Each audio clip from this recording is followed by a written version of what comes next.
Of course, Gerald Celente is the premier trends forecaster in the world, and he joins us once a month, but things are getting so fast and furious, and the birthing pains are getting closer and closer together as the war with Iran looms, as the mainstream media and the Wall Street Journal, New York Times, Krugman admits it's the third depression. I'm hearing the term the greatest depression being used. Obama's talking about the greatest recession, so they're trying to spin Gerald Celente's term that he coined. Gerald Celente, of course, is in my film, Fall of the Republic, the presidency of Barack H. Obama, and he's also in Obama Deception. And these two films really describe how this criminal network is bringing our society down by design. And so Gerald Celente joins us for one segment today because I looked on the Drudge Report this morning, and I noticed that Paul Watson's article from yesterday describing how the United Nations has come out and badmouthed the greenback, saying all global currencies need to basically die, and that the private central banks that orchestrated this collapse will now have a new global currency, SDR, that's cashless, and that we'll still have our currencies. They'll just be pegged to this, and this unelected offshore group of crooks will now have control over the dollar. And that article, one of the top stories on Drudge, is Dollar Plunges After UN Call to Ditch Greenback. And, of course, we link to that UN report. And at the bottom of our report, we link to Gerald Celente's excellent analysis and breakdown on this. So this is good news that the biggest news site in the world, the Drudge Report, is linking to our analysis as well as Gerald Celente's analysis, because if we're able to expose these crooks and not have them manage this crisis and use it to get more power and control, we can defeat this new world order. So joining us is Gerald Celente. Gerald, thanks for coming on short notice. Always my pleasure, Alex. Well, break it down for us. You, for the last 2-3 years, have been really with stunning accuracy chronicling exactly what was going to unfold. You've predicted by the end of 2010 that they won't be able to deny that we are in a full-blown depression for the last 2 years, and they've been covering it up. Now, all the economic data is coming out, just piling onto your predictions. So go over your past prediction and then tell us currently where we're at and any tweaking on your forecast of where we're going. Well, in 2004, actually, we wrote in the Trends Journal, and it's on our website, trendsjournal.com, that by the end of 2007, we'd enter, quote, the Great Recession. In 2007, we warned, we even took the domain name out, and it was one of our top trends for 2008, the panic of '08. Then we forecast in '08 the collapse of '09. The markets collapsed in March of '09. And the only thing that they did was to pump them up with bailout and stimulus money worldwide. China, all of Europe, the UK, Australia, Japan, South Korea, you name the company, that's the right word. I meant to say country, but company fits, because that's the ones they're bailing out. The banks, the big companies, they flooded the world with stimulus money. The games ran out. The game ran out with the Greek crisis. So now what we have is the reality, and now, as you mentioned, you're hearing people like Krugman. I call the New York Times, Alex, calls what I have to say pessimism porn. So therefore, Krugman, from the toilet paper of record, comes out 2 years too late and a couple of weeks behind, saying that, quote, he fears that we're going to enter into a depression. Fears? Oh, but if they listen to Krugman and company, they could get out of it, because he says it's about policy. And the policy that he recommends is dump more money into the system, more stimulus, so that it's like you having a second mortgage. You can't pay it off.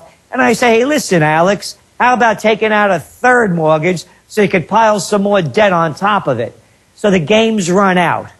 They're not going to throw any more stimulus into this.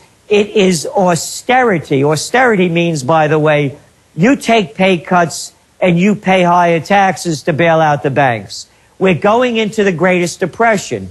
However, they're also taking us on the path to war. And this is what we wrote when the bailouts began. When the bailout bubble bursts, when all else fails, they become emboldened by their failures and they take us to war. That's what we fear is next. Gerald Celente is our guest. Gerald, we're now seeing Schwarzenegger make 200,000 employees of California take minimum wage. Some of these are 10, 20, 30-year employees who were making $20, $30 an hour. Now they're supposed to live on $6 an hour. We see Bloomberg reporting that 46 states are bankrupt or on the verge of going bankrupt. And the government's answer is raise federal and state taxes by record levels in modern history. And California did that 2 years ago, and lo and behold, their tax receipts went down. Kennedy cut taxes by 50%, tax receipts double. Government knows when you cut taxes, more money comes in because the economy speeds up and becomes more healthy. So then by this measurement, they know that the taxes increasing is going to further destroy the economy. What is the method to the madness? Look who they are. As I mentioned, these are the people we used to go to high school and college with that wanted to become the class president and the head of the student council. They were suck-ups, brown-nosers, self-serving, ambitious jerks that most people didn't want to hang around with. They followed their career paths. They've been incompetents forever. Let's look at the facts. They have Katrina quality rescue skills. Hey, great job you're doing over there in the Gulf. How about fixing health care? No, I have it. Why not? Let's reform education. Let's start a war on drugs.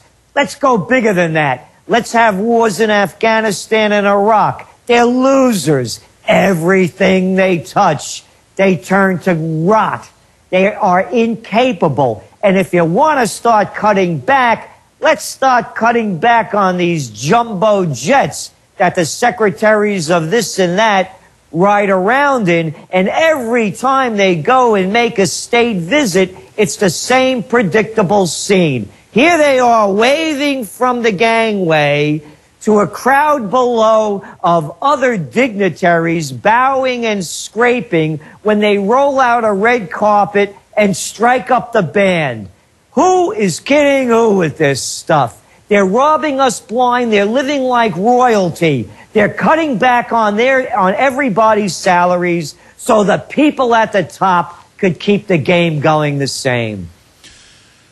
And it's coming to a head. I mean, when you realize they spend billions and billions a year just for Congress people to fly around on the equivalent of Air Force One type jets. And you're correct, it's in the news that even their aides and secretaries are flying on private jets. Meanwhile, I fly coach.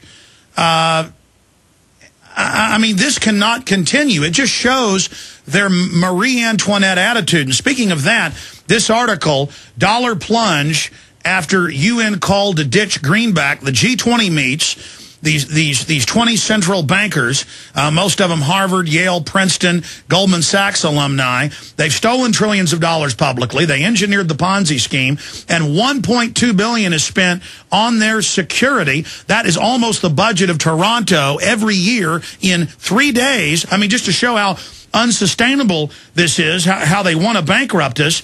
And the United Nations says that the dollar is going to be dead, that other currencies are going to be dead, and that we have to set up a world government, and that's what these banks have been pushing for decades, where we pay carbon taxes to the central banks to issue a new SDR that our money is backed up by. I mean, this is incredible. The very same crooks that have done all of this say their solution is give them more power, and Obama's banking reform bill, even the Washington Post admits, gives unlimited power to the Federal Reserve to manage all sectors of the economy. So we have a banking dictatorship. I mean, Gerald, the media is so worried about 11 Russian spies supposedly over here. You notice they were infiltrating Harvard and corporations because that's the government. Those are the governments. Like you always say, Harvard's what's hijacked America. The Russians know what to infiltrate because we don't have a government. Congress is ceremonial, and globalism is a private corporate takeover of a bunch of arrogant yuppie scum. Your take on this?